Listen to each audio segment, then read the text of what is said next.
Dear viewers, এগুলো হচ্ছে pressure plate. আমাদের হাসান আনবক্সিং করতেছে। এই হচ্ছে প্রেসার প্লেট।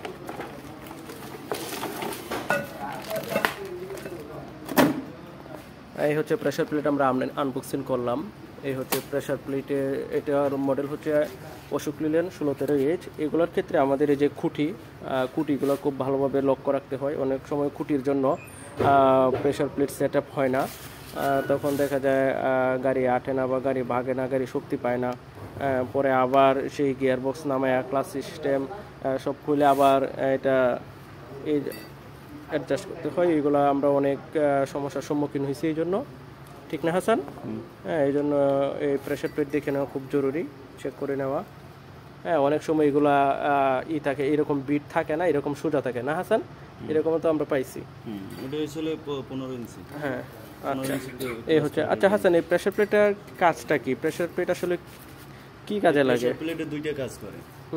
প্রথমত এটা হচ্ছে গাড়ির শক্তি নির্ধারণ করে, আচ্ছা, কতটুকু পরিমাণ শক্তি থাকবে। দ্বিতীয়ত হচ্ছে এই প্রেসার প্লেট দ্বারাই ক্লাস রিলিজ হয়।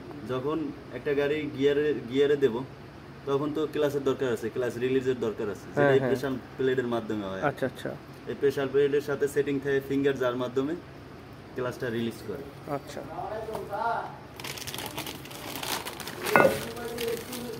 আচ্ছা। এই প্রেসার প্লেট যদি সমস্যা হয় তাহলে তো গাড়ি শক্তি কম পাবে, শক্তি কম হয়, মানে গাড়ি দেখে গেছে ফিঙ্গার অ্যাডজাস্ট হয় না। ফিঙ্গার অ্যাডজাস্ট না হইলে গাড়ি ঝাঁকড়াইবে, গাড়িতে ক্লাস ঠিকমতো রিলিজ হবে না, গিয়ার পড়তে চায় না, তাই না? পড়তে চায় না। অনেক ক্ষেত্রে গিয়ার পড়লেও গাড়ি একুরেট ভাবে বাড়ায় না। যখন প্যাডেল সার্ভে ড্রাইভারে, তখন গাড়ি ঝাঁকড়াইবে। আচ্ছা, এটার জন্য তো মানে ফুয়েলও বেশি খরচ হয়, তাই না? গাড়িতে ড্রাইভারদের অভিযোগ তেল খাই বেশি, তাই তো না? আচ্ছা, ঠিক আছে, অনেক ধন্যবাদ তোমাকে।